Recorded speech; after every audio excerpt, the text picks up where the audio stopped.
الشركة اللي تغلبت على ابل وايضا سامسونج، وبالتأكيد حتكلم عن مؤتمر ابل القادم واجهزة متوقعين يعلن عنها، وايضا ما ننسى ليش لابس الاثنين هذول كل واحدة بيد. السلام عليكم ورحمة الله وبركاته، أخوكم فيصل السيف وحلقة جديدة من أخبار أول بأول. عجبكم الرتم حلقة واحدة بس خلال الأسبوع؟ إذا مو عجبكم ودكم أرجع لحلقتين في الأسبوع الواحد فأبد، شاركوا في التصويت وقولوا لي، أعطوني خبر. الحين خلوني أتكلم أول شيء عن أشياء صايرة في شبكات السوشيال ميديا. أبدأ بتويتر، وتويتر قاعدة تحاول دائما تقنن وتضبط أمر التغريدات وإعادة التغريدات على منصتها، فقاعدين يختبروا شيء جديد على نظام الأندرويد يخلي الناس ترجع تتأكد من المقالات قبل ما تعيد تغريدها. لما تشوف تغريدة محطوط فيها مقال وانت المقال ما قريته ما فتحته على تويتر وتقول ريتويت، بيسألك تويتر يقول لك لحظة انت قريتها او ما قريتها، ودك تغرد من جد ولا ما ودك تغرد؟ هذا الامر تسوي تويتر لانه بالفعل اكتشفوا كثير من الناس يعيدوا تغريد مقالات فقط لانه عنوان المقال كان مغري. شيء ثاني، تويتر بدأوا في تفعيله فعليا في الهند، وخاصية فليد هي نمط القصة اللي موجودة في انستغرام واتساب وايضا على سناب شات. نمط القصة هذا حيمكن الناس من وضع قصص ايضا على تويتر. يا الله كمية المحتوى اللي قاعد يتم انتاجه ووضعه. وانتقل الى تيك توك، وتعرفوا انه خلال مجموعة اشهر بسيطة قدرت اوصل تقريبا للمليون مشترك. هو باقي كم الف، ان شاء الله بعد هالحلقة تتيسر ويكون تممت مليون مشترك. حاط لكم حسابي في وصف الحلقة. وش منصة تيك توك؟ وش الشيء اللي قدرت اسويه وضبطه عشان اوصل للمليون بسرعة؟ وهل منصة هل هي كويسة ولها مستقبل وفي من وراها فلوس او لا؟ هذا كله فيديو خاص قاعد اسويه حينزل حلول المليون بإذن الله. سناب شات مؤتمرهم صار، ومن خلال المؤتمر تم الإعلان عن كثير من التحديثات. أول شيء يتكلم على سناب مينيز اللي تعتبر ميزة جديدة تتيح للمطورين إطلاق تجارب رايقة داخل نفس التطبيق. أيضا مجموعة أدوات اللي هي الكاميرا كيت، وعندكم الدايناميك لينزز العدسات الدايناميك حقتهم، البيتموجي للجيمز نفسها يمديكم تستخدموها في ألعاب داخل المنصة، أنواع محتوى جديدة، وبالتأكيد نتكلم على تطورات كثيرة في سناب نفسها نفس سناب شات، زي ايضا انكم تبحثوا بالصوت عن عدسه محدده، او نقدر نقول تقول له سناب وش ودك تسوي، ودي اسوي شعري ازرق، ودي اسوي عيوني زهري، وهو يضبط لك عدسه او يلاقي لك عدسه من المكتبه الضخمه عن طريق بحثه بالصوت. وايضا ما ننسى الخرائط اللي بتمكن المتاجر واصحاب المتاجر من وضع اعمالهم وبزنسهم على الخرائط، وبالتالي ريفينيو مصدر دخل جديد لسناب شات من خلال نفس هذه الخاصيه. وايضا المحلات يسترزقوا. مؤتمر بلاي ستيشن واحد من أهم المؤتمرات. أحمد بن محفوظ سوى لكم ملخص عن كل التفاصيل الكبيرة اللي صارت في نفس المؤتمر. الحين خليني ألخص لكم أكثر وأقول الجهاز نفسه وش الهدف منه. نتكلم على جيل جديد المفروض يتحمل الكونسول الجيل الجديد مجموعة 5 سنوات وأكثر، اللي قدرة حقته لسه هنشوفها الحين وقت الإطلاق وقدام لأكثر من سنة. الجهاز المفروض أنه قادر على تشغيل محتوى 8K اللي ما يعتبر أصلا متوفر ولا موجود، زي ما كان الجهاز وقتها يقدر يشغل 4K، بس لسه ما وصلنا أصلا وقتها عام 2013 مع البلاي ستيشن 4 لل4K. فهنا نقول جهاز يجي ويشيل كم سنة لقدام. أيضا في نسختين، وهذه أول مرة مع نفس الإعلان يعلن عن نسختين، واحدة العادية اللي فيها نفس الديسك حق البلوراي اللي حيكون بلوراي ألترا اتش دي، وأيضا النسخة الثانية الرقمية. النسخة الرقمية حتمكنك من تحميل المحتوى عن طريق الانترنت. اكس بوكس نزلوا النسخة الرقمية حقتهم الاس، وكانت شيء جدا رايق ونجح في كثير من الأماكن حول العالم، فإيجاد نسخة رقمية شيء جدا كويس. أيضا مجموعة الاكسسوارات الكثيرة طلعتها بلاي ستيشن مخصصة لجهازهم الجديد، تقول لكم إنه الشيء واعد من ناحية نقدر نقول الطريق للأمام مع هذا الجهاز. ناهيكم إنه الاستثمار اللي حتسووه مع بلاي ستيشن استثمار ضخم. إذا أنتم بتشتروا بلاي ستيشن 5 وما عندكم تلفزيون 4K تجربة ناقصة. مايكروسوفت تفكر جديا بالسيرفس ديو انهم ينزلوه قبل نفس الجالكسي فولد 2. الجالكسي فولد بنسخته الثانية المفروض انه يطلع مع مؤتمر سامسونج 5 اغسطس. فهذا المؤتمر لما يجي ويتم الاعلان عن الشيء الجديد من نفس سامسونج المفروض انه يحصل على حصة سوقية مهما كانت بسيطة. الحين مايكروسوفت تفكر انه لا، نبغى نطرح جهازنا قبل سامسونج عشان نحصل على حصة سوقية زيهم، لانه جهازنا يعتبر ينطوي. لحظة، جهاز مايكروسوفت يعتبر جهاز بشاشة تنطوي؟ أبدا، يعتبر جهاز ينطوي بشاشتين. في شركة حتطلع شيء زي كذا يا جماعة، كمان حتسوي غلطة زي كذا غير الجي. في شركة بتسوي شيء زي كذا. سامسونج يمكن تواجه الكثير من المشاكل في المبيعات بحكم الوضع اللي قاعد يصير في العالم. الحين سامسونج وابل كلهم حيواجهوا هذه المشكلة.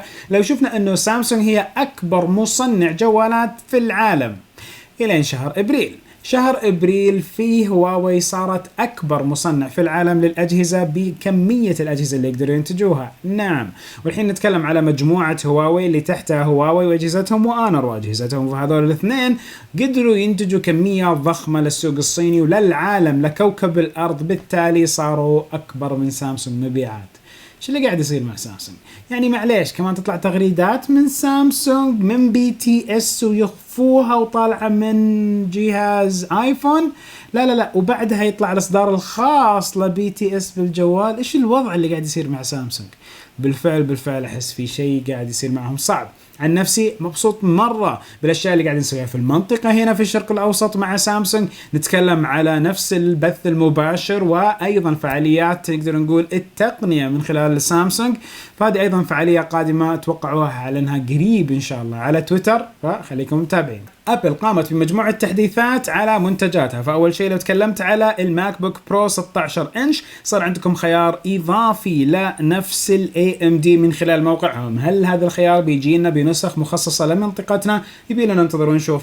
أيضا من خلال التحديث اللي صار على المتجر الخاص حقهم في الولايات المتحدة الأمريكية، أتاحوا ال SSD كيت للماك برو. ال SSD كيت تمكن الناس اللي اشتروا ماك برو أول أنهم يقدروا يضبطوا ال SSD الداخلي إلى 8 تيرا، فأمورهم تصير رايقة. وأيضا ذاكرة ال GDDR6 صارت متاحة بسعات مختلفة، فهذا التحديث جدا قوي. ولكن لسه يوم 22 مساء حيكون مؤتمر المطورين من شركة أبل، حيتكلموا عن أنظمتهم التشغيلية، يمكن يكون في بعض الأجهزة والإكسسوارات، ولكن حيتكلموا على الأرقام والأشياء اللي يقدروا يحققوها من ناحية المتاجر حقتهم، وأيضا من ناحية متاجر التطبيقات والإمكانيات والتطورات القدام مع الأنظمة التشغيلية حقتهم. نسوي بث مباشر نغطي المؤتمر أو لا؟ طبعا أكيد لما أسوي بث حيكون في جوائز، فالأمر تابع له. وتسع أرقام تسلسلية، 9 موديلات لنفس الآيفون 12. نعم، تم تأكيد وتسجيل 9 أرقام في نفس نقدر نقول قواعد البيانات الأوروبية الآسيوية اللي من خلالها تعتبر زي المنظومة الرسمية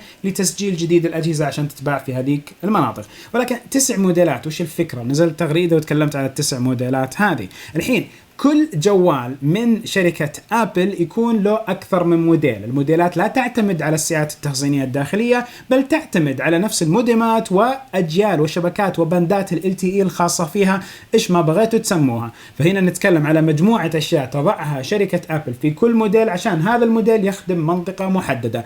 هذا الأمر اللي يصير خلال السنوات الماضية كلها، وتقدروا تتأكدوا في هذه المعلومة من أول جيل إلى الحين على البندات اللي كانت زمان تدعمنا في المنطقة. كنا ندورها تدوير لأنه كان اليو كي تدعم نفس المنطقة حقتنا في الباندات على عكس أشياء ثانية. هذا قبل ما يصير الدعم الرسمي وتواجد أبل رسميا عندنا. الحين ما علينا، 9 موديلات. إيش يعني؟ يعني أحد السيناريوين. السيناريو الأساسي الأقرب إلى قلبي إنه حيكون في 4 أجهزة، اللي هو الآيفون 12، الآيفون 12 ماكس، الآيفون 12 برو، الآيفون 12 برو ماكس. وحيكون في نسختين من كل واحد من هذول، واحدة تخدم السوق الأمريكي واحدة تخدم بعض الأسواق الأخرى. طبعا السوق الأمريكي ومجموعة أسواق أخرى، والسوق مثلا بريطاني ومجموعة أسواق أخرى على سبيل المثال، لأنه نعرف أنه جيل عن جيل أيضا تتطور المودمات وتشمل مناطق أكبر، فبالتالي هذه المعادلة كويسة. طيب الحين صاروا 2 في 4 8. الموديل التاسع وشو؟ الموديل التاسع يمكن يكون نسخة الشريحتين المخصصة للسوق الصيني، واللي يمكن تجي بأحد هذه الأجهزة إن صح الأمر. هذا السيناريو الأول والأقرب إلى قلبي، وأشوف بإذن الله بيصير. ولكن السيناريو الثاني أيضا إن يكون في 3 موديلات فقط، وهذه مرة استبعدها لأنه في أبل المفروض أنهم مخصصين 4 أجهزة، 12 برو، 12 برو ماكس، و12 ماكس. هذا الشيء لازم يصير. فإذا كانت 3 أجهزة زي ما صار في الآيفون 11 بعدد الموديلات لكل جهاز، إذا نتكلم 3 ما أدري، ما أحس أبل هالسنة بتطلع على 4. من التسريبات شفنا 4، أشياء كثيرة شفنا 4، بعض الموزعين جو قاعدين يضبطوا مسألة الأوردرات 4. نعم يمكن جاية ال4، هذا إذا ما جاء جهاز خامس بعد. لا لو تشوف الاكسسوارات بعد شيء ثاني. المهم ونتكلم ليش لابس هذول الاثنين. نتكلم على اكيد هنا الفيتبت تشارج 4، واتكلم هنا على نفس الجيل الخامس من ساعة ابل.